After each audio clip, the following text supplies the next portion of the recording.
So today's lecture is going to be on the first two chapters of Elisabeth Kubler-Ross's book on death and dying.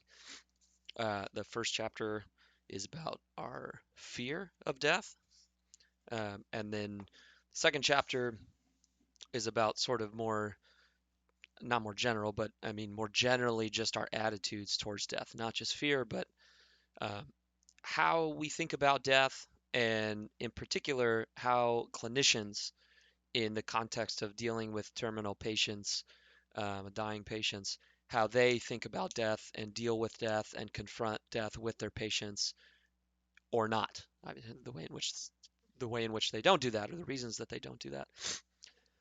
All right, so she starts the first chapter on the fear of death. So the idea here in this chapter is she's trying to understand, um, or she's trying to understand and to express the idea that we just sort of naturally have this fear towards death. And not only is there this natural fear towards death, but the way our world, or the way our society has kind of moved in the modern era towards technology and the way medicine has changed, it's kind of exacerbating this fear of death and making it sort of worse. And we'll see what she means by that. So she makes kind of this claim, I guess, that um, modern technology, modern medicine, modernity has sort of increased our fear of death. Okay, and the starting point here is, well, death didn't used to really be feared so much. Right? It used to be sort of more normalized. People just thought about it as a part of life. As the kind of acceptance that, look, we all are mortal. Everyone is going to die, and it wasn't as kind of a scary sort of boogeyman kind of thing, right? But modern medicine and technology have been good because they've helped prolong life, right? People live longer now.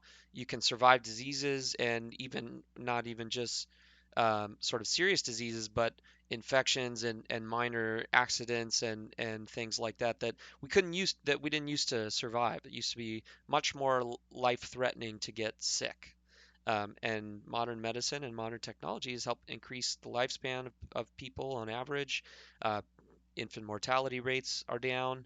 Um, and what that means is that there's more old people than there used to be, which is a good thing, right? People are living longer. Um, but this also means that, look, I mean, as you age, you just get sicker more often.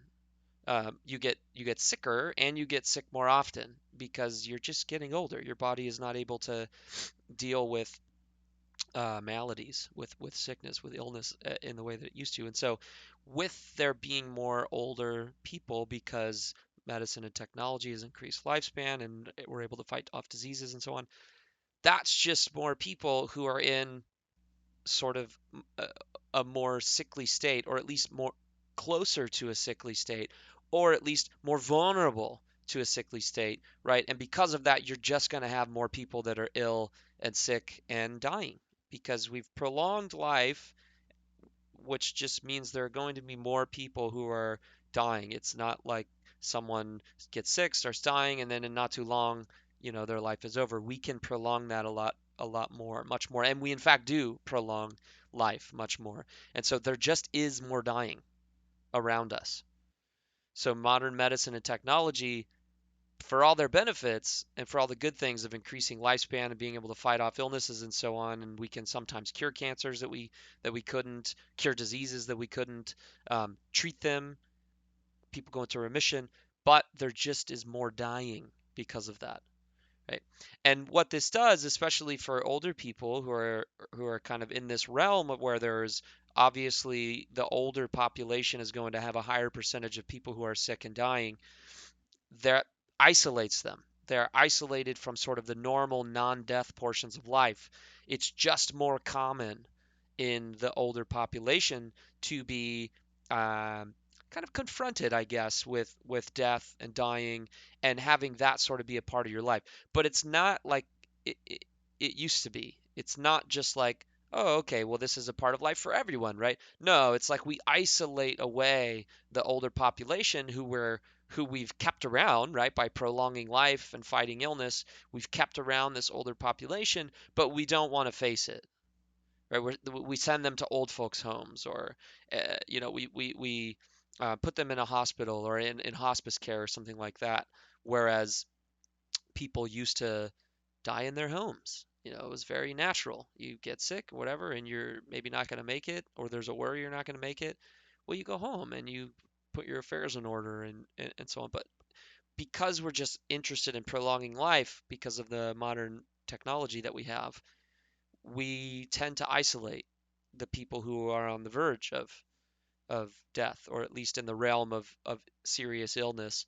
And that tends to be the older population, right? So we've carved out a space for death and dying, but that space is so it's not like we completely deny that people die. We just sort of try to do that sort of continually. We know people die, we know we're mortal, but we've carved out the space for death and dying, and we put that in a little category in a box, and we sort of push it out of normal life. So we have normal everyday life, the living, doing living things and only thinking about living things. And then we have death and deathly things and dying things and terminality and mortality. And we sort of push that away. We can recognize sort of abstractly that that exists and that people go through that. And even that we might go through that. But again, we'll talk about the fact that she thinks that's even hard for us to think about. But we separate them. We separate life and death, living and dying really is the more important part. We separate living, going through life in a living manner, thinking about living things. What am I going to do tomorrow? What am I going to do next year? What sort of job do I want? Do I want a family? Do I not want a family? We separate that from dying. Was life meaningful? Did I do all I could? Right? What's going to happen when I die? To me, to my loved ones? We separate these things out. Okay. And as a result of doing that, as a result of sort of modern medicine, um, separating out the dying, it sort of makes this other sort of realm of healthcare, which is emotional problems, psychological problems, behavioral problems. Those are more commonly a part of healthcare, right? Dealing with anxiety and depression and all these other behavioral things, right? Like addiction, ADHD, um, those are the kinds of things that get sort of center focus in healthcare, especially in kids and adults that are not old, right? So healthcare emphasizes how do we treat emotional problems, psychological problems, behavioral problems, but not in the context of terminality, mortality, death, right? So at the very same time that we're denying death in a way, or at least isolating it, right? Prolonging life, isolating death away, trying to fight death and beat death, that's creating this emotional and psychological problem, at least for a large population, right? Old people are isolated; they're having to deal with these terminal issues, these issues of dying, death and dying on their own, and we don't really like to address it. And so it's creating more emotional problems, right? By focusing on just prolonging life, it's taking the meaning out of it. We're not really addressing existential worries, right? At the same time, we're just emphasizing like that's the part of healthcare. It's like we're focusing on that, but we're sort of creating that space, that problem for healthcare to address in the first place, or at least we're expanding it and making it more of an issue. So by denying death, by isolating the space of dying away from the space of living becomes more difficult, emotional, psychological, because there's this dread, this threat, because we can't address it. We can't address mortality and death, and so it just lingers and causes emotional problems. Am I doing all I can? And the being depressed, being anxious, that's the result of that. And so we're kind of doing these things together. It's sort of paradoxical. All of these circumstances have just exacerbated our fear of death. It just makes us more fearful of death. And again, because if you don't address it, there's not really a way to cope with it and to try to, if not dispel, at least mitigate our fear of death. We can't do that unless we address it, right? And so if we are not addressing it, if we're isolating it, if modern medicine and technology is just sort of by its nature aimed at getting away from death, right? Fighting it, beating it, increasing life, prolonging life. We're not going to be able to address our fear of death, and so it's only going to exacerbate it, right? So the default is death is bad. It's icky. It's gross. It's wrong. It's not to be discussed. It's taboo, right? And so our emotional problems increase because we don't know how to deal with death. And the result, the upshot for Elisabeth Kubler-Ross is, well, look, this just means that we really need to understand death and dying itself more because we simply aren't addressing it. We simply aren't addressing the fact of mortality, the fact of dying, not just death, but that process towards death. And especially when that process is shortened and imminent, right? Like in a terminal illness, where, the statistics or whatever say that, you don't have very long to live, whatever it is, weeks, months, even a year. That's, crazy, right? You're living your whole life and all of a sudden, hey, you're probably not going to live another year.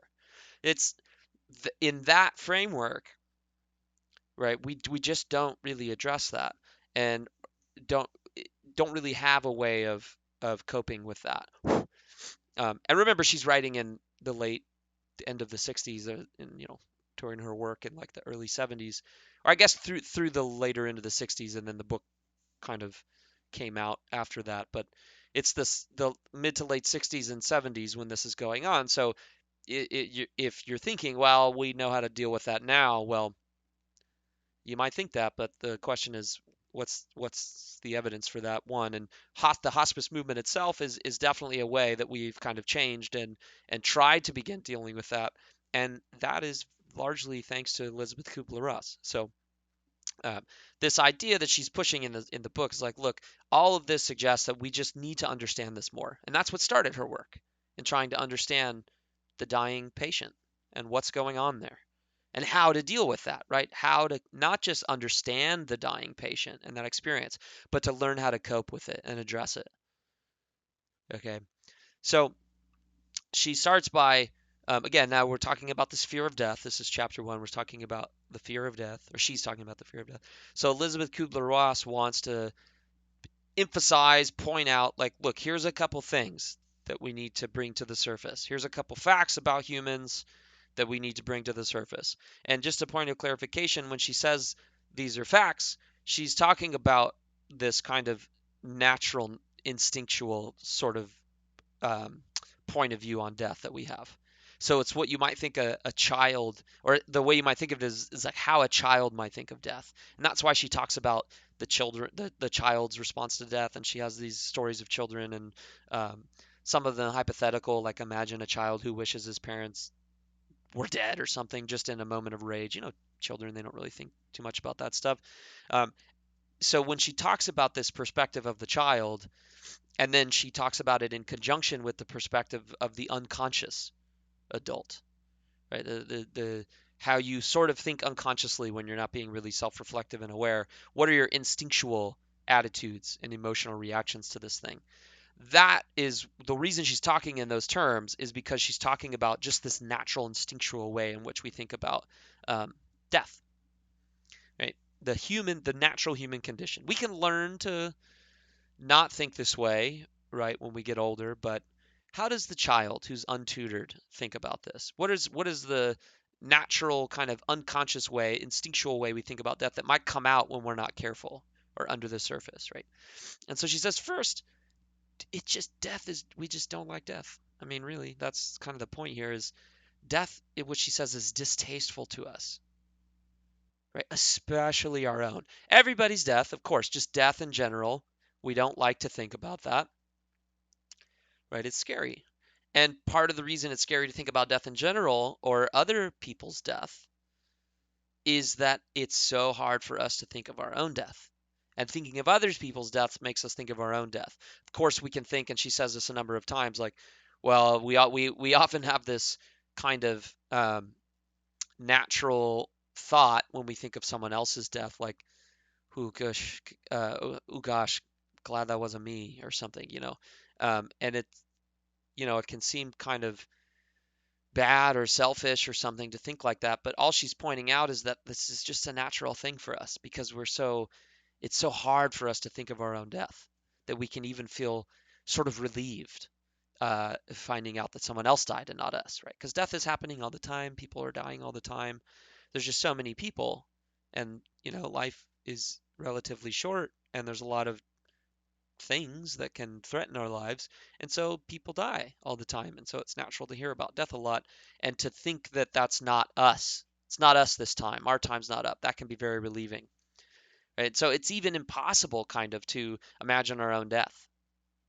You may have had this experience yourself, that I certainly have, that you start to think maybe you're in a near death situation, or whatever the case may be. You might be thinking about death and the possibility of your own death, and you can start that, and then very quickly you might find that your mind is like, okay, okay, okay, enough, don't think about that, and kind of your unconscious or subconscious mind, however you want to think of that, um, just your intuitive reaction, your instinctive sort of reactions, is just to push you off of that. Don't think about that. Right. And so it always seems unnatural. Death always seems unnatural. Even if someone dies of old age, or it's hard for us to think, well, that's just natural. I mean, what else could we expect? The person was old. Nothing was like really wrong. Of course, something's always wrong, like it's going to be organ failure, or your heart just gives out, or whatever it is, right? As you age, your body weakens, and you need to metabolize and circulate and so on in order to live, exchange oxygen and exchange, take in energy, and all these things. And your systems just don't last forever. And we know that that's true, but it's hard for us to sort of really embrace the idea that someone might die just because they were at the point at which they were ready to die as a human, right? And even if we can kind of do that, there's always this simultaneous lingering that death got them, right? It was this external kind of force that got them, it killed them. Death took the life of this person. And that's the idea, that it's always this unnatural, bad sort of external thing that gets us, right? And so now compare this with some other cultures who aren't afraid of death, who embrace death, accept it, even sometimes keeping corpses around. This is an Indonesian. Um, I honestly I can't remember. I think it's like a tribe or an ethnicity or something like that in Indonesia. That if you yeah, I'll put these notes up, but this link will take you. There's an article, and there's even like a short little video that oh gosh, what's the National Geographic did.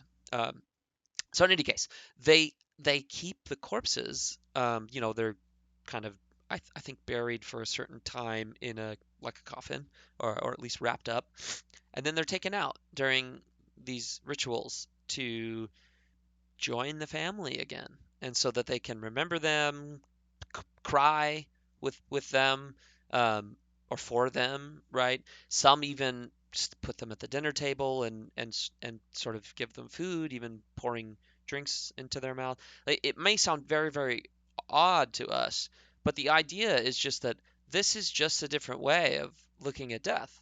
Their ancestors, family members have passed over, and part of this ritual is about celebrating this transition from life to death, and keeping it at the forefront, that this is a part of life.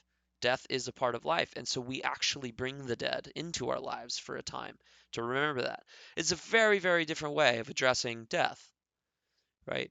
And it just emphasizes the way in which we address death, which is this bad thing that we keep away, right? Okay, so naturally death is distasteful to us. We don't like it, especially our own. Secondly, we often have a lot of trouble distinguishing what we wish to be the case. Forgive me if you can hear that noise in the background. That we have trouble distinguishing what we wish to be the case from what is actually the case. Now, I'm curious to hear what you guys think about that. So she thinks, like, so here's an example to kind of put this put this idea into example, the concrete case. So she says, imagine a child who wishes that their parent was dead. It might seem extreme, but I mean, think about that. It's a young child who doesn't really know what they're thinking, doesn't really know what they're saying. They might be really upset that the parent did something, and they might just, in anger or emotional reaction, yell or think in their head, ah, I wish you were gone. I wish you were dead, or something like that. And then if the parent ended up dying, that would be very tragic. But the point is, the child might reasonably feel responsible. We might not be surprised that after thinking something like that, the child would feel like they caused it, they did it. And she thinks, Elisabeth Kubler-Ross, so I'm curious what you think about this. She thinks that this kind of case is sort of evidence or an indication that people just have this natural tendency to not be able to distinguish between what we wish to be the case from what actually happens. We can feel guilty and responsible and causally responsible and blameworthy for kind of wishing things into existence. But of course, as we get older, we learn that we're not so powerful, right? Um, and kind of two things happen. So this recognition as we get older that we don't really cause these things, this sort of loses our connection towards death and the people that die. That it's this boogeyman that comes from somewhere external, takes them away, and it's not really us. And obviously that's a kind of reasonable thing to think, but with this connected with this attitude, this fearfulness of death, once we sort of learn to disassociate ourselves from people's deaths, we distance ourselves from it, right? So we don't do this thing and connect ourselves and feel responsible. We distance ourselves from it, but at the same time, it stays around, right? That at the same time, we can see that adults might have the same thing come out. So if you imagine um, two people, two adults, like two spouses, they're fighting all the time. Maybe they're in like a rough spot in their relationship, and they're just constantly fighting. And there's maybe this tension, resentment, anger, whatever it is between them. And then all of a sudden, one of them dies. And of course, there's still this really great love and so on underneath and care for the other person. Um, there that could very well engender this idea that they're responsible, that they caused it, or that there's at least a lot of regret, right? That they wish they would have done something else, and if they had, maybe the person wouldn't have at least ended their life so in such a bad spot, right? There's this guilt and shame you feel. So it always sticks around, even though you can't really wish things into existence. So again, there's this kind of paradoxical sort of distancing but sort of tight connection where you feel responsible, right? And that doesn't feel good, right? And so it just results in an even a greater um, emphasis on avoiding death, right? Denying it, avoiding it, and we have certain rituals and behaviors that sort of emphasize this or highlight this, express this idea, right? That we feel sorrow, guilt, grief, shame. We repent. We say our sorries. We give eulogies, and this is she interprets this as a kind of means to try to sacrifice or offer something in the face of death, whether that's repenting or saying sorry or just kind of telling death, I get it. You're in charge. You're strong. I'm sorry. So that you try to kind of secretly avoid death coming for you next time.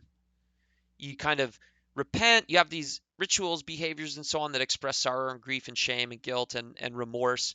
Um, and just sorrowfulness for someone dying. You kind of expression of how serious and sorrowful and bad it is. And in the hopes, she thinks, secretly in the hopes that death will kind of hear you and acknowledge that you do have respect for the seriousness and the badness of death. So that death will maybe, it's almost like, again, the Game of Thrones is everywhere, right? So there's a scene in Game of Thrones where there's a group of people who have been captured and they're held prisoner and they're just kind of being tortured for not really for no reason, but they're trying to get information out of these people. It's the Lannisters and this sort of powerful group. They take these people prisoners, and there's an executioner that comes every day, a couple times a day, and we'll take a random person and just start torturing them and trying to get information about the enemy. And there's this idea that if you don't look the executioner in the eye, they won't pick you, right? So you don't just treat the executioner, treat death like it's nothing and just face it. You bow your head, right? You lower your head. You recognize the seriousness of death, and she thinks that's kind of what we do. It's this avoidance behavior, like, oh yes, yes, I know death. You're so serious. I won't confront your, I won't confront you and try to fight you. I'll recognize, embrace. But this is kind of an avoidance. It's you want death to skip you this time, right? It is still kind of avoidance of death, which is a kind of interesting point. The third idea that she expresses is that grief is really intimately tied up with anger. It's hard for us to grieve without being angry. It's, but anger seems bad, and so we try to suppress the anger. It feels weird to be angry at someone who's died, right? Uh, for whatever reason. It, but when we grieve, we tend to get angry because we're upset that there's something we've lost and we couldn't control and we can't change. But the anger portion feels bad or inappropriate, maybe, and so we try to suppress it. But we always feel both, she thinks. We're sad for the loss, but we're mad because the person deserted us, or at least even if we don't have a blaming attitude, there is a kind of just fact of desertion or separation, right? And we get angry at that. We're sad because of the loss of value, but we're mad because of the loss of something that we can't have back, and that makes us angry. And it can feel like a desertion or a taking away, right? Uh, so the anger that we have at death can often be pointed at the person. Right? We get rid of the body, we eliminate it, we cremate it, we bury it and hide it. We focus on the living person, right? So we're angry at the dead person, sometimes even the dying person, because it seems so close to death. But we focus on the living person, right? We put makeup on them, make them look asleep. Oftentimes we just have a closed casket. We think about the memories, the good times, right? We show pictures and videos of them alive and happy and laughing and dancing. That's what we do. And sometimes she tells these stories of like the Native American traditions where they would shoot arrows into the air to try to ward off the evil spirits that are associated with death, right? If you've ever seen the movie Ghost, with Patrick Swayze and Demi Moore, it's a great movie. But the idea here that's related is every time someone died in the movie, uh, there would be these evil spirits that would come up sort of out of the shadows. The shadows would kind of like come off the ground and turn into these evil spirits that would bring these people down, at least the bad people who are going to hell, would sort of draw them down and suck them down. These evil spirits that we associate with death, we try to fight those off. We have vigils, we light candles, we say prayers, we have other sorts of rites. She even makes the analogy with the 21 gun salute with military funerals, where it's kind of very similar to the Native American tradition, at least with some tribes, of shooting arrows into the air to ward off spirits. Right. So we have these ideas that like we're angry at death, right? We're grieving, but it always comes along with this anger at death that we want to push away. And often that gets pointed at the person who is dead, the dead person, right? So we focus on the living person, not the dead person, right? And what these facts tell us, she thinks, is that death, one, death is naturally fearful, right? She started with that, but she wants to emphasize like, look, what's changed, modernity, modern technology, modern medicine, that hasn't made the human condition so that we're fearful of death. We've always been fearful of death, right? Nobody wants to die. Death sucks. But what it's changed, so she wants to say, like, look, All of these facts, these are natural things about the human condition, and we didn't just get them yesterday, right? We're naturally fearful of death. That's just what humans are. But what's changed with modernity is the way that we cope with it. Okay, thanks to modern medicine, thanks to technology, we cope with death in a different way. So the old way, which what I'm calling the old way, is death's a part of life. We don't need to hide it, right? Dying can even be a part of life. We bring the dying person back into the home. We let them, you know, be in the place that they're familiar with. They let them say their goodbyes, get their affairs in order, right? We interact with the dead and dying, the dying at least, and even the dead sometimes, at least the old way. The new way is that death is terrible. We want to hide it, cover it up, don't talk about it. It's taboo, right? The MO is beat death. Don't let death win. Again, Game of Thrones. Who's the enemy? Death is the enemy. What do we say to the god of death? Not today, right? Not today. We beat death. It's the another character, Beric Dondarrion, says it's the first enemy and it's the last enemy. That's the idea. The new way is that we are to fight death at all costs, and we are to hide the dead so that we aren't reminded of how terrible death is. She thinks the new way sucks. She thinks the new way has lost the value of the old way, right? The old way helps us cope with death. You can't really learn, she thinks, you can't really learn to cope with death, or if you know how to cope with death, you won't be able to sustain that yourself or within like a tradition, right? People in general, a culture, a society, or maybe humans in general aren't going to be able to learn to cope with death, and they aren't going to be able to sustain helpful methods of coping with death if we bring our fear of it to the forefront and let that drive our behaviors and our institutions that we build, right? The new way of death impedes our ability to cope with it. The new way of facing death, sorry, impedes our ability to cope with it. So the old way is personal, right? It brings the focus to the person and what they want. It's more dignified, she thinks. The new way is mechanistic. It's not personal. It's treat the body. What's dying? The body, right? It's a biological death. So what do? We use biological and biomedical sciences to treat the body. And she even acknowledges the fact that she's being a little extreme here, but that's the point. It's not to say like nobody ever cares about the personal experience. All doctors are robots. She's not saying that. What she's saying is sort of in general as a whole on average, we need to understand that this is the way we're headed. Sure. Lots of doctors and nurses are very compassionate and maybe have really great bedside manner, but this is not the way. That was the old way. When we what we mean by that, this is not in general how it's done. This is not institutionally how it's done. The new way is not personal. It's mechanistic. It's about numbers. It's about the masses.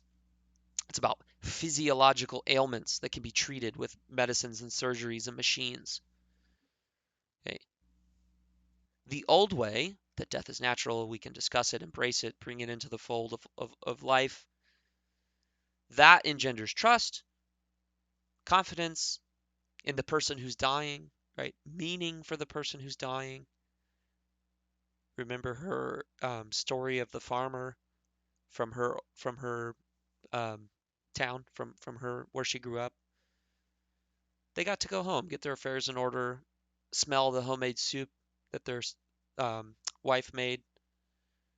Just this comfort, this meaning that they get to see. And for children, right? We allow the children to see their dying parent. We don't do that now. We we at least not typically. We want to make sure that get the kids out of here. They don't need to see this kind of thing, especially young children, right? Death is taboo. That's her point. And the fact that death is taboo really is not helpful for coping with it. It engenders mistrust because we don't want to tell the patients everything. Maybe we want to keep some of the family at least away so that they don't have to deal with it. Try to get your goodbyes and your engagement with the dying person in early before it gets too bad and gruesome. Okay.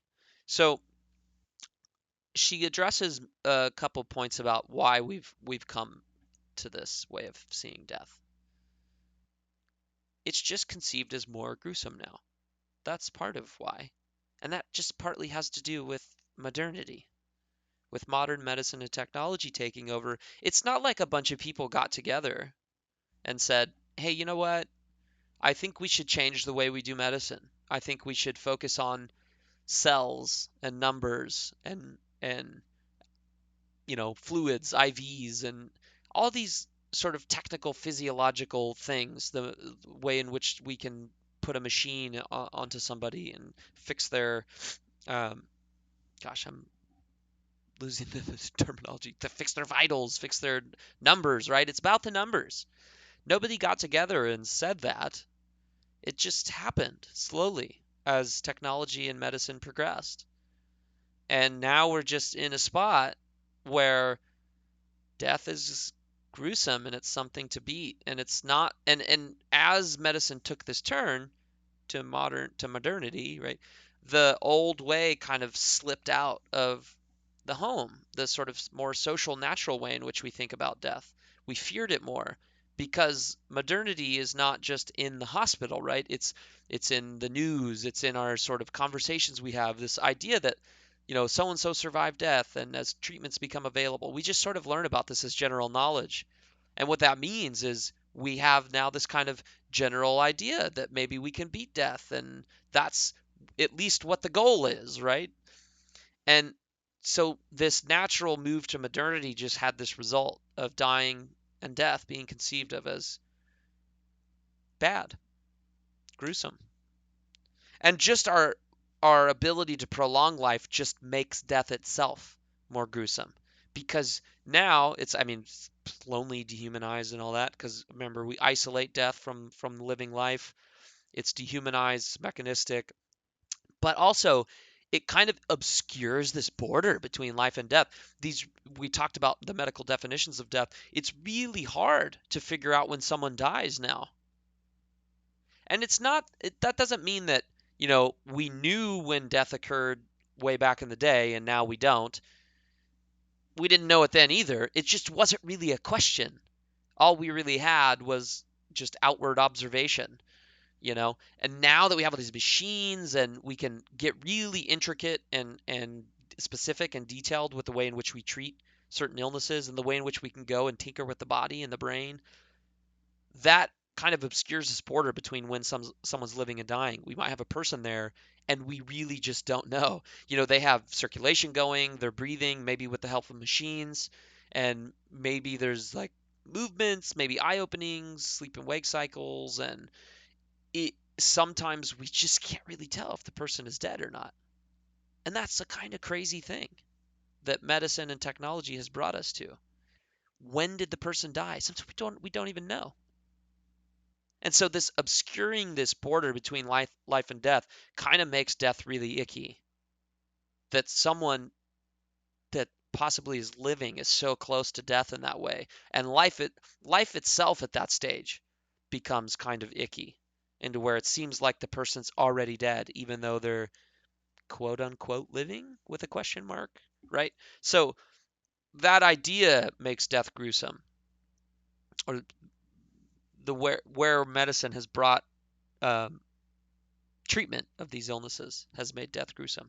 It's not personal, right? You're just, as soon as you're injured or sick, you're just rushed to go be fixed with machines. It just seems a lot more impersonal, right? And same idea. This last point. No, it's not about the person's experience really. And again, she acknowledges she's not saying nobody ever does this. She's saying in general, the idea sort of abstractly, and the way that this tends to get implemented in practice, sort of broadly speaking, is less personal, right? It's more just sedate, inject, medicate, save, save, save, right? The dying person becomes an object in this kind of um, context. So not only is dying just naturally conceived as more gruesome because of where we've come, but the dying person becomes an object, a thing, right? This is why the kind of default assumption is often that the dying person, it's at least a legitimate question every time, right? Whether we should tell the person that they're dying. And we'll come back to that at the end. But the dying person is presumed to be unable to handle either whether they are dying, whether they're terminal, or even if you think you should, be honest about the fact that they're terminal or they don't have long to live. Conversation over then, right? We don't want to delve into that and talk to them about it because it's so fearful. Okay. It's a legitimate question to even wonder whether we should tell the person, but it's also probably almost an assumption just that you shouldn't dwell on it, talk about it, right? And so you have this idea where clinicians are just assigned to various mechanistic things, various physiological functions, right? We have someone who watches the cardiogram. We have someone who watches the IV. We have someone who watches the, heart rate or what. I guess that's the cardiogram, but you get the idea, right? I all the different kinds of mechanistic numbers and figures you might be thinking about.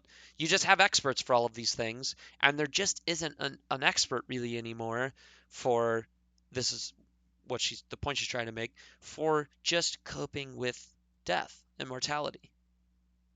And if there is, maybe there's one for a hospital who has to make the rounds, but you have all these different professions and experts who are focused on all these different things because the person is thought of as just this bag of bones and tissue who needs to be treated, right?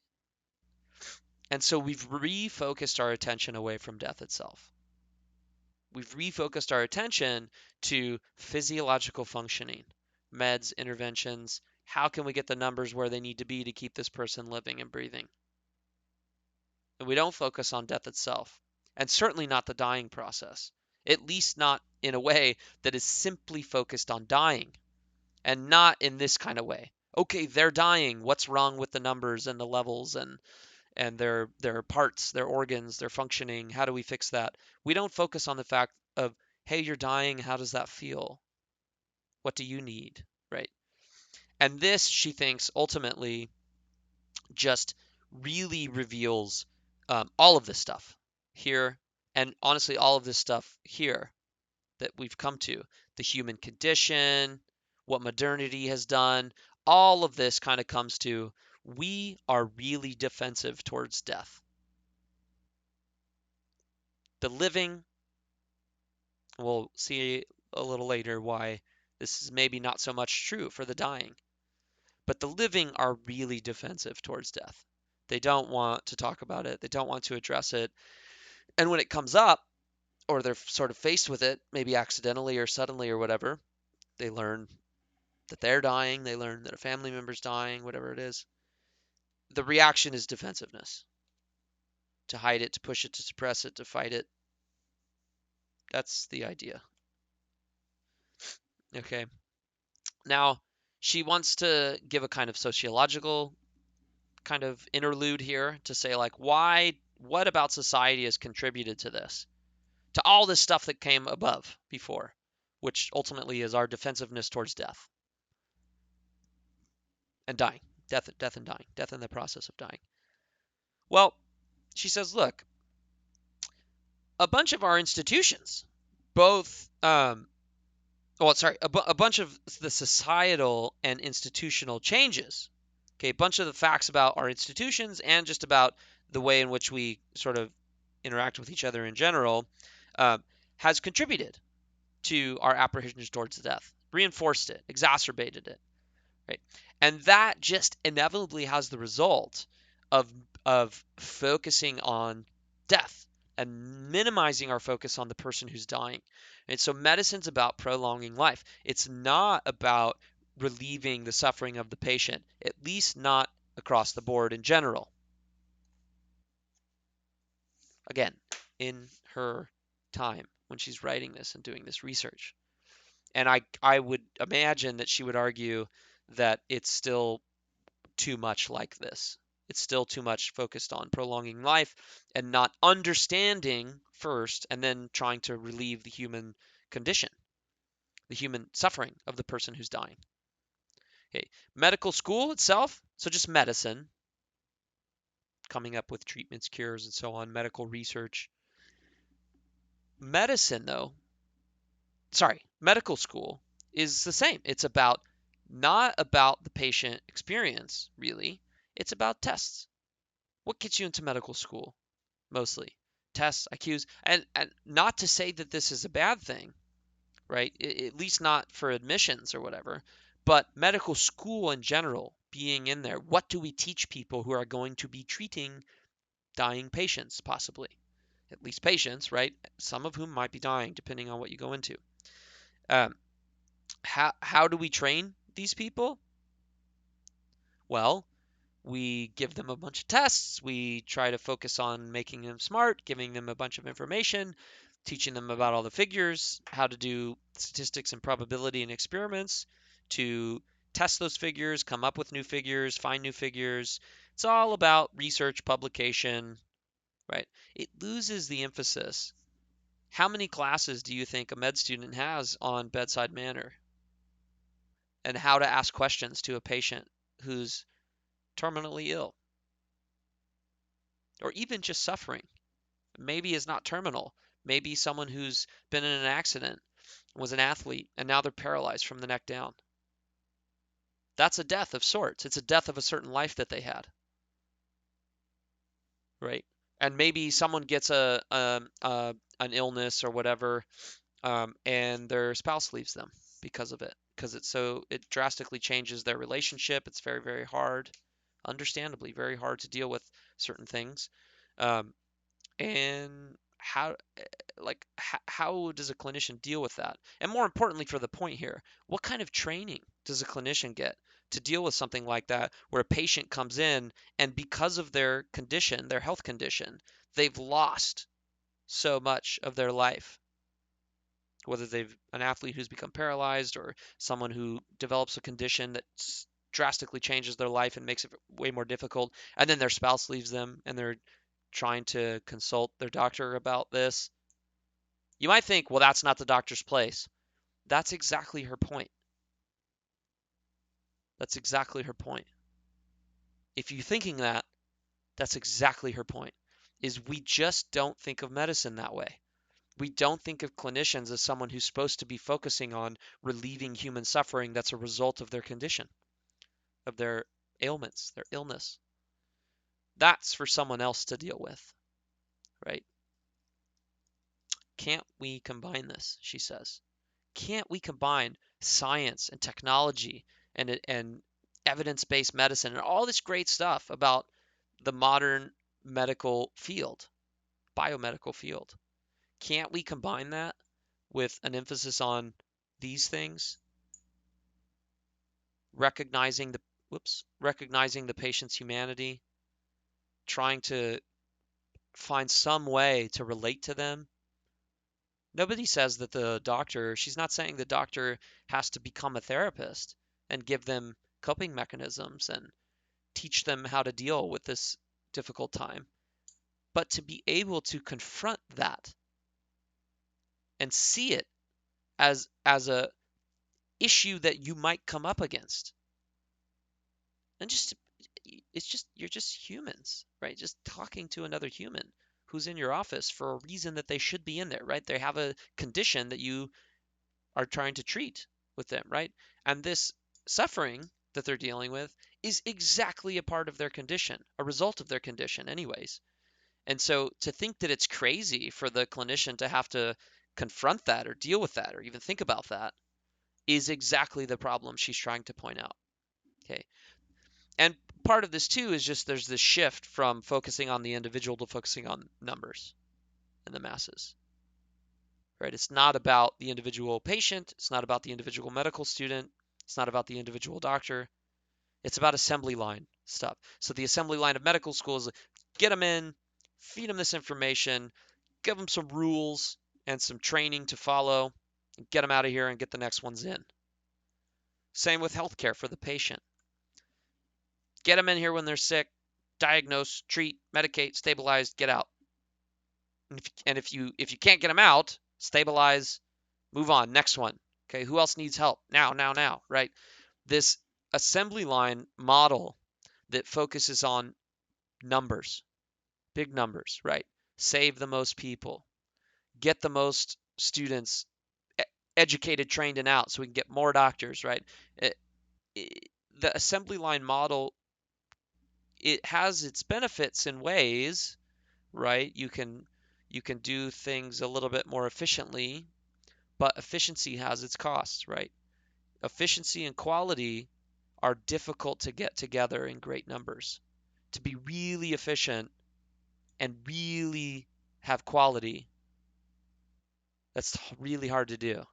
And it's very easy and more efficient to just be efficient and give up some of the quality. That makes efficiency easier to do if you don't have to worry about maintaining as much quality as you can. And so that's part of the reason as well. Excuse me, take a drink. Okay, so she gives these two analogies to kind of emphasize this point. One is with war, conflict, this shift away from kind of to emphasize this point as a means to emphasizing how societies contributed to our defensiveness towards death and dying.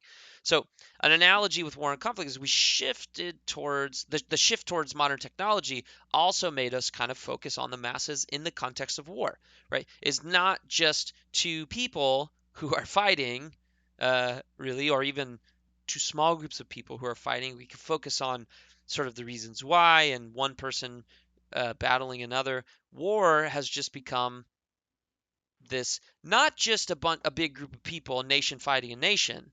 It's been that way for a while, but this modernized version of war where you have the ability to eliminate nations sort of with the push of a button, right? And you have these chemical and cyber aspects of war that make it kind of a lot more sneaky, right? Unexpected.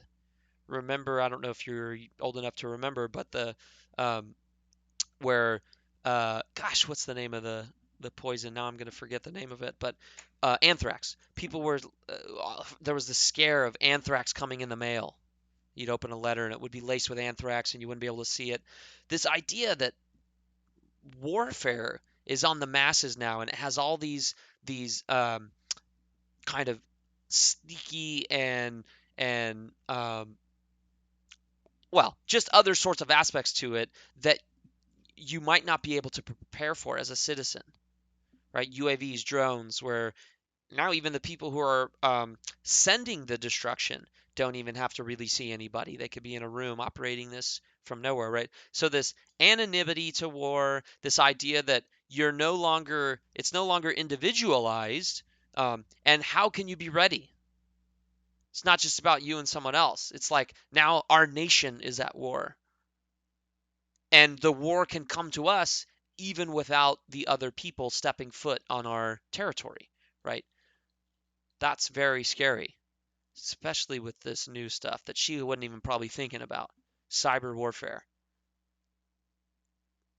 right? Think of the election stuff I'm sure you're familiar with, right? Like manipulating algorithms and social media as a kind of cyber warfare.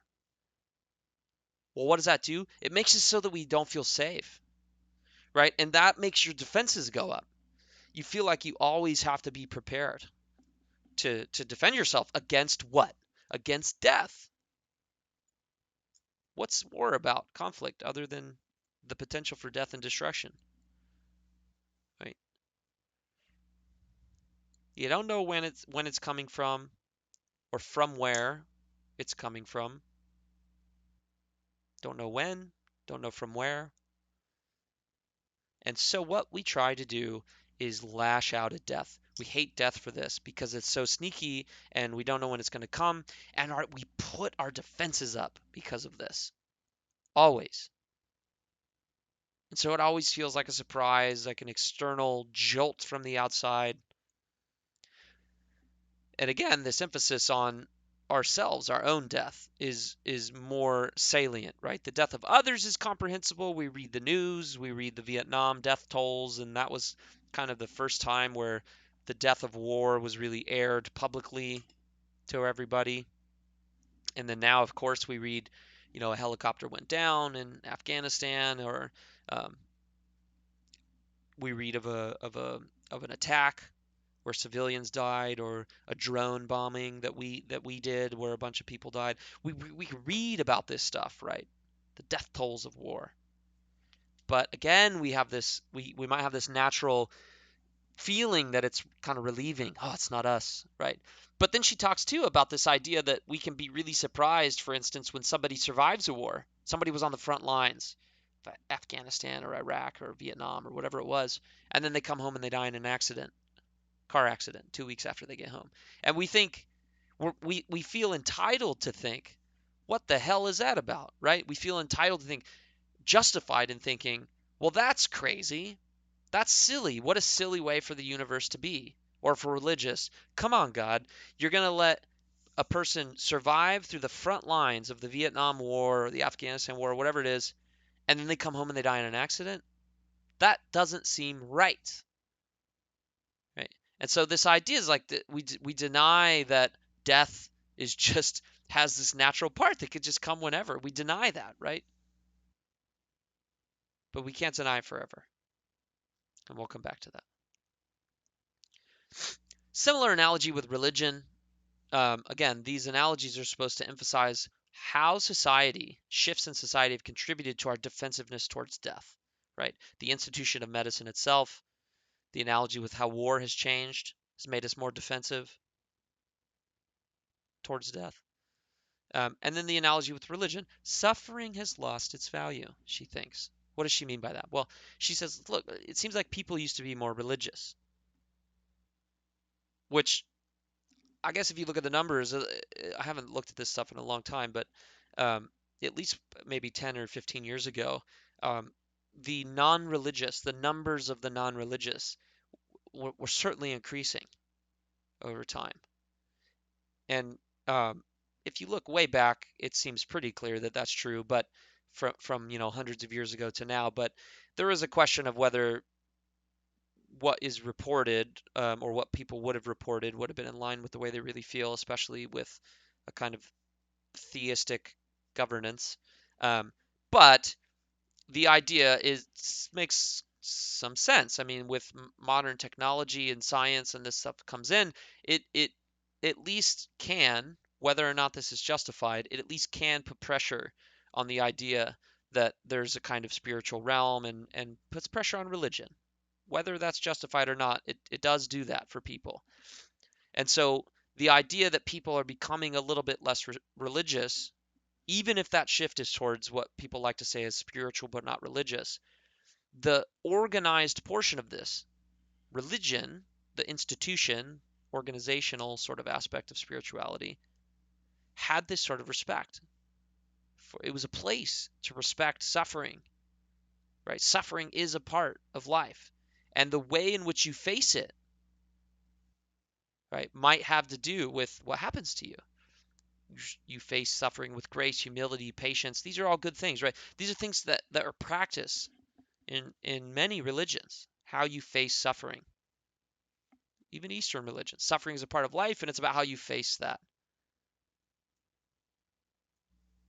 It brings also a denial of our mortality, right? You don't really die in a lot of religions, especially Western monotheistic religions, but even reincarnation stuff is related to this. There's just a kind of denial of our mortality. And at the very least, an acceptance of biological death as part of life, right? And why does that matter? Well, because that allows us a way to cope and deal with this stuff. It's just a part of the religion, is that you have a way to deal with biological death and mortality, right? And it these institutions, religion, the church community, and clergy in particular, provided a resource for dealing with suffering and death. And if it's true, as she suggested it is, that people are more religious, you're going to lose these resources. And so suffering isn't going to have its place where you accept it, embrace it, and then just learn how to deal with it. Even if that's trying to avoid it, you still learn how to deal with it. And you accept that it is something to deal with rather than denying it, trying to avoid it, pretend it doesn't exist, or engage in a bunch of research so that you can figure out exactly how to make sure nobody ever suffers from these things again, right? It's not accepted that way. There's more emphasis on earthly things. Okay. If death, if you move away from a kind of religious sort of idea where there is an afterlife and the biological life is not the only life you'll live, it just seems like you're going to, at least initially, have this shift towards um, death being this eliminator of meaning in a way, right? There's nothing else but biological life, and so biological death is kind of this great boogeyman, the ultimate ender of meaning and value, right? And then the mechanization of medicine, where you're an object to be tinkered with by all of our tools, death is the enemy there. And that goes hand in hand with this loss of religiousness. Okay. There's socially, right? We've thought of this. We think in this way too. It's not just the institution of medicine that's not focused on embracing suffering and the patient's experience, and it's about beating death and trying to beat suffering. That's true socially too. I mean, because now like, we think about things like uploading our consciousness, which she doesn't talk about. She talks about freezing the widow of someone who's now frozen, and this legitimate question of whether are they still married, or like the fact that that's even a question to entertain, she says, just suggests that we're here now, right? We're emphasis on earthly things. Suffering doesn't have any value or meaning. We just try to beat death. So what do we do? This is, she wants to say, this is just true. I mean, our defensiveness towards death has increased, and it's reinforced. The way our society has is reinforced this apprehension towards death. And this trend away from the individual and the personal experience towards masses, numbers, technology. Save, save, save, right? What do we do? Well, we can't just deny it forever, right? We can't just deny modern technology. Say like go back to simpler to can't we just put everyone back on a farmhouse where when they're towards the end and their time comes, they just go upstairs and lay down in their room and talk to all their children one by one about who's going to take over the farm, and this like the story she told from her. We can't just all go back there, right? That's just not the world we live in. And she also is not trying to say that medicine is bad, like it's bad to save people. She doesn't think that. This is why she's saying, like, okay, what do? We don't want to deny modern medicine and technology. It's not like inherently bad, right? How do we do? How do we cope? And her emphasis is on what we think about our own death. It's this defensiveness towards death that needs to be dealt with and treated and changed, really. It's not like we get rid of modern technology or medicine. We deal with the way in which we think about our own death. That's what we should do. Okay. Coming to terms with our own death is the only way we're going to sincerely address questions about death in modern medicine, right? Do we save this person? Do we pull the plug? Do we try this treatment that's really rough and harsh, but has some percentage of prolonging their life. These serious questions in modern medicine, how can we address them if they are about death, if we can't even come to terms with our own death? Hey, we can intertwine modern medicine, right? And she talks about Mr. P, that long case that she gives. And the idea there is that she doesn't, again, I want to really emphasize this a lot, but um, the idea is, look, we don't have to deny modern medicine, right? We don't have to do that. What we can do is kind of embrace modern medicine at the same time while we embrace the idea that people die and try to figure out what that experience is like so that we can figure out what to do with it. Right? Mr. P couldn't was it? They couldn't speak, right? Like couldn't speak and the doctor he had like a neurological disorder or something but I think that was Mr. P. In any case, the doctor wasn't bringing the patient into the conversation. It was about treating them. And then when the doctor realized that they needed help, called Elisabeth Kubler-Ross to come help out, and just recognizing, look, it's not all just about technology and medicine and saving life. I need to figure out how to deal with this person's experience and the suffering that they're going through, which requires addressing death, right? Because that's why they're suffering, because they're terminal. Coming to terms with our own death is the only way to understand how to deal with it. You're not going to be able to deal with someone else's death as a family member, as a clinician, if you can't address and understand and cope with and even think about the fact that you are also mortal in your own death. Because again, I'm not going to scroll up again, but all the stuff from before, this fearfulness of our own death makes us defensive towards it and hate it. And so we're going to be very, very likely to want to avoid and hate it when we see it in someone else. And we're going to assume that's the way they think. And so we're going to assume that they're either not able to handle it or they don't want to talk about it because that's the way we see death, right? And that defensiveness that we have towards the suffering and the dying and the dead, the only way to deal with that is to first deal with our own death. Okay. Now, she kind of gives us a little glimpse into her research project in this other section. So we'll move through this a little bit more quickly, but it's interesting. I mean, basically what happened was some students came to her, some theology students actually, and they wanted to do some research understanding dying people, dying patients, interview them, whatever.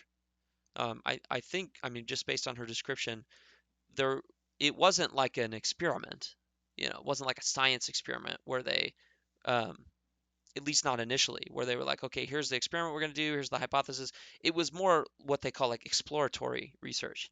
They just wanted to go figure out what some facts were about dying people, and what better way to do that than just go talk to dying people. They wanted to know, what's the dying experience like, what do dying people want, what do they think about.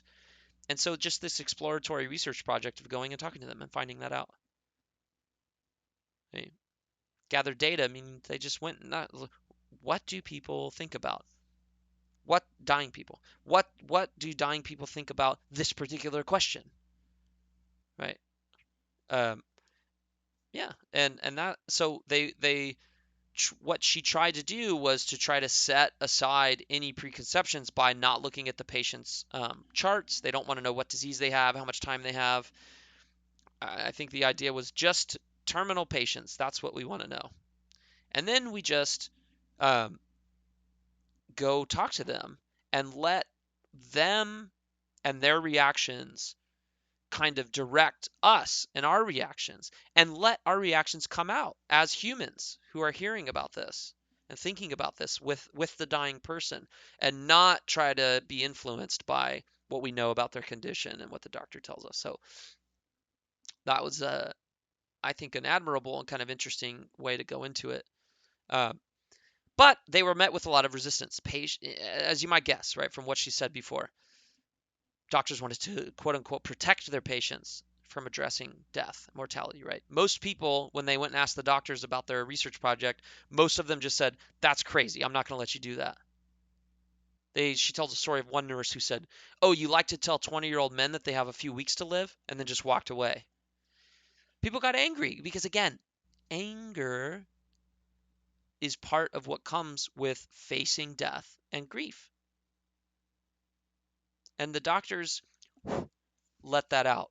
I mean, it was just more evidence that this is kind of the default way in which clinicians thought about this stuff. How could you want to address death with these people? Disgusting of you, right? That's the attitude that they came across. But once they started talking to dying people, they realized they want to talk. They want to be heard. They have shit they want to say. And they have shit that they're feeling. And to not be able to express that, if they don't want to express it, fine, but they want to be given the opportunity to not want to express that, right? And so the research project was basically, what is the dying person feeling and going through and thinking? And we just want to learn about that, because how else can we address it unless we know what they're thinking? And we can't do like a brain scan and just read people's brains and see what they're thinking, right? So we have to ask them, right? And of course, this doesn't mean you get objective, absolute rules for what to do or say to a patient who has disease X. No, you take trends, right? You take trends and how or you try to understand trends and what people commonly in these positions think or feel. Of course, it will change. Then you learn about the patient, right?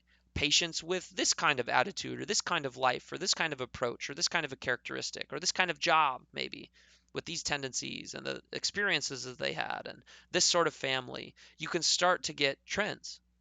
So now you are doing science, you get in statistics and so on. You have to remember that they're statistics and individuals are different, but it is very, very helpful to have data like this. And we just didn't have it. People weren't doing that. And this kind of approach is another way for both the patients and the clinicians to sort of address their defensiveness towards death, right? The patients never really had a chance to do that because they, like everyone else, had this default of fearing death, not talking about it, because the society and the medical and social institutions that they sort of grew up in and went through weren't geared towards that. And so it even gives patients the opportunity to do that, right? The time in which you're more likely to do that is the time when you don't really have a choice and your death is imminent and right in front of you.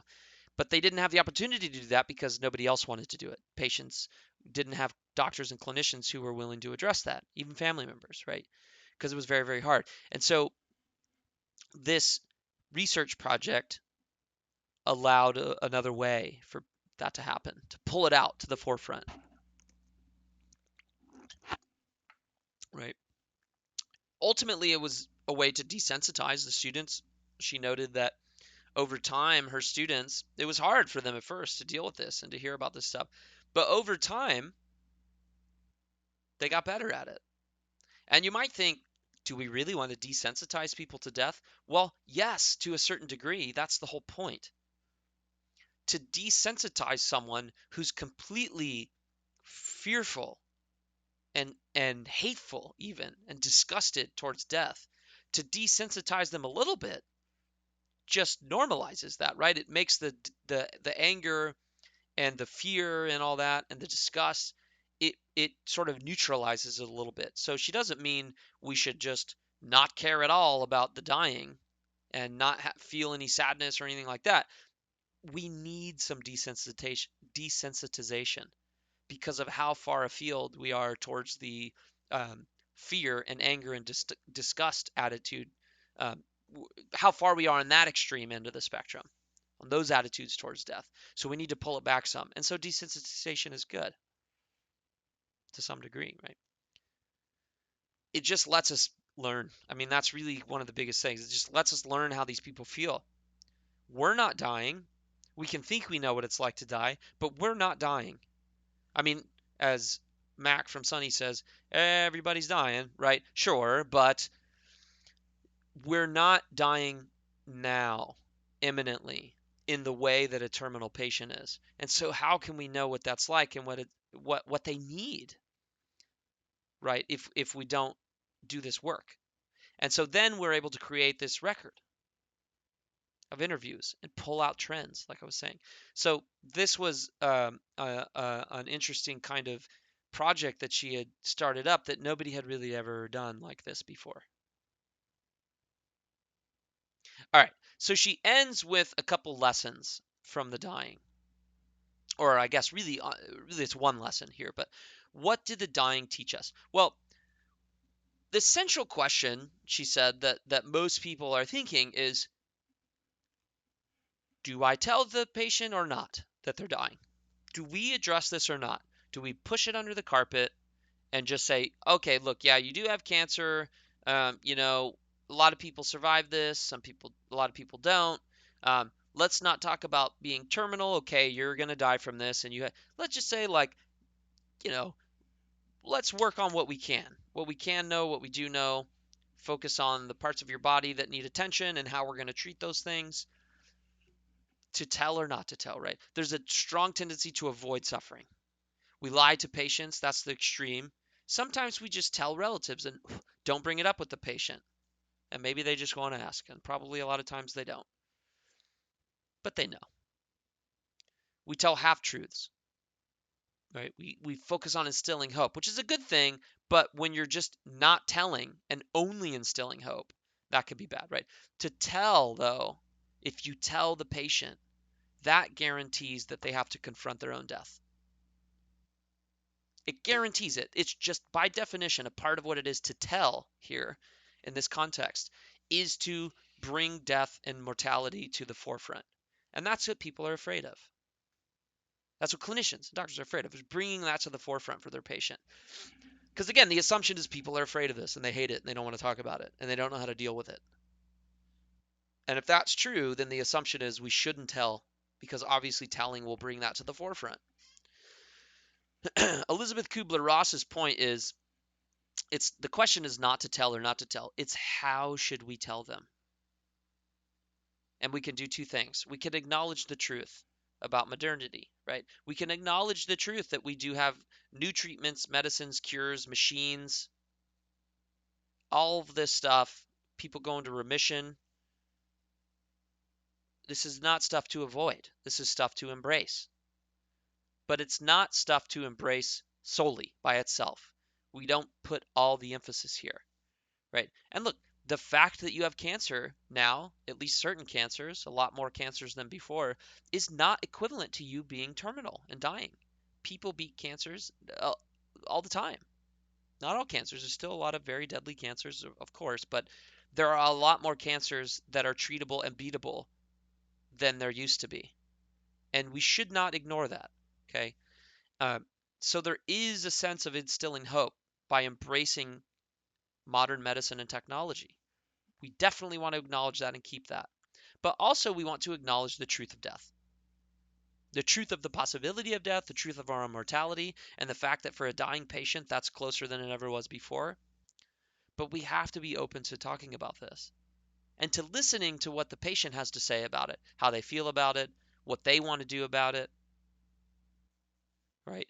And she says, even early on, so even before you know that the patient's terminal, so you might have, I think her example is a woman comes in with a lump, right, in her like a cancerous lump in her breast, and or a man comes in with potentially has like a prostate cancer or something, one of these that's bad. You want to confront that early on, the possibility that this could be bad. You don't want to go straight to half truths, only instilling hope. We'll beat this, because then the boogeyman is going to be really hateful and surprising and fearful when it comes out of the closet, if it does, right? Suppressing it, pushing that down only makes it worse if that becomes a reality. And now you might think, well, you roll the dice here. No, she thinks don't roll the dice. Acknowledge the possibility. We should already be doing this anyways. We're mortal creatures. We're all going to die. Then when someone comes in with something that could be deadly, why not address that up front? Let them get their affairs in order, right? It allows the person to prepare while they can. And it engenders trust, right? It engenders trust. You're being straightforward. And that's a good thing. Okay. So the question then is, if it's not whether to tell, if it's how to tell, then what do we look for? How do we know how to tell different patients? She says a couple things. First, she says two things, and then the third is kind of my wrapping up. So, first, we have to be able to face our own death. Again, this is just coming back. It's about dealing with our own defensiveness towards death, and in particular, our own death, right? If our own death is just distasteful to us, fearful, so will the patient's be. It will be distasteful and nasty to us. The patient will pander to that. They will not ask questions. They will avoid as well. And that will be interpreted as a sign that they don't want to hear it, right? They will pick up on our fear and distaste at their death because of our fear and distaste of our own death. And all this can happen unconsciously, not really being fully aware. It's not explicit. And they will shut down because they have a natural tendency to be fearful of death too. And that just gets exacerbated when the doctor is fearful of death and not confronting it. And so the patient's denial will directly correlate with the clinician's denial of death. And it engenders this vicious circle. So the first step, family members, clinicians, clergy, is facing our own death and mortality and not being so defensive about it. Second, we have to be aware of the patient's dispositions, their character, who they are, because people approach death differently, right? Even if they're trying to face it, they're going to be better and worse ways to confront death with someone, depending on their character, right? She's like, well, if someone uses denial a lot in their other aspects of their life, they might be trying to use denial here too. And so we need to know that, right? How have they faced stress and trauma previously? Maybe we go a little bit slower and more carefully with people that have tended to be in denial about stress and trauma. And other, obviously, more specific and complex things. But the point is, we have to know, right? We find their strengths and their weaknesses. That requires knowing them, talking to them about it. With the idea of death and dying open, out in the open, right? Because you want strengths and weaknesses, you want to find out their strengths and weaknesses that in a way that will allow you to see how they would deal with death. And so that needs to be out in the open, right? We look for cues, and that requires listening. So this idea, we must be aware of the patient themselves. We have to know them. We have to listen to them. We have to talk to them. We have to discuss with them in an open and honest way. And this may sound all like really obvious to you, but if you look at what she's just argued and really shown about the way in which medicine, in particular, in dealing with the death and dying, has sort of unfolded and come that how that institution has come to be, it's not like that. It's not about listening and coming to know the patient. It's about numbers, right? And the masses, not the individual, not the patient experience. Okay, so third, kind of wrapped together sort of point, understand the coping mechanisms of dying patients. Understand what it's like to die. That's what we have to do. We have to face our own death. We want to come to know the patient and what they're like so that we can face death with them in the most useful way to them and us and their well-being. And the best way to do this is to understand what it's like to die. And we have to talk to dying patients and do research in that sense, in the way that she did, in order to figure that out. And that upshot of her research is just the 5 stages of grief, 5 stages of dying. And that's what we'll talk about um, in the next few chapters. But I mean, we have to understand what dying is like. And she has a theory about what that's like. Okay, so some things to think about. Why does she think? Focus on her role, or sorry, focus on what she takes the role of modernity, modern technology, and modern medicine. How that's contributed to our fear of death. How it's exacerbated or increased our fear of death. And what does she see as the natural reaction to death and mortality? Right? What's the old way versus the new way? How is coping with death changed? This defensiveness towards death, what is that idea? Try to understand that, what she means by that. What's the role of society? Those analogies that she has with war and religion, the shift from the individual to the masses. What is she getting at there? How has society contributed to our fear, our defensiveness towards death and dying? And then lastly, kind of wrapping up the last bit, kind of the last chapter, or the second chapter as a whole, how did her help work? Sorry. How did her work help find a way towards confronting defensiveness? Okay. When she talks about that experience, first starting that research project, what sort of resistance was there and why? Where was it coming from? Right? Where was it coming from? What was the result? Were patients like, I hate death. I don't want to talk about this? No, they weren't. Right? What should the method be? What is her upmost main point that we should do? Hint, confront our own death. What is the substitute? This part here. Explain that part. Can you explain that part? What, instead of not tell, what's the question, right? What should the attitude be? How should we tell? And how should we tell, right? And how do we figure out how to tell? So keep those things in mind. We'll move on next week to some of the stages of dying, excuse me, the stages of grief. Let me just look real quick. Yeah, so I think we're reading the first two stages, um, which is chapters 3 and 4. Um, I'll double check that, but we'll get into these stages of grief, anger, acceptance, and bargaining, and all these next time. So, all right, that's it for today. Thanks.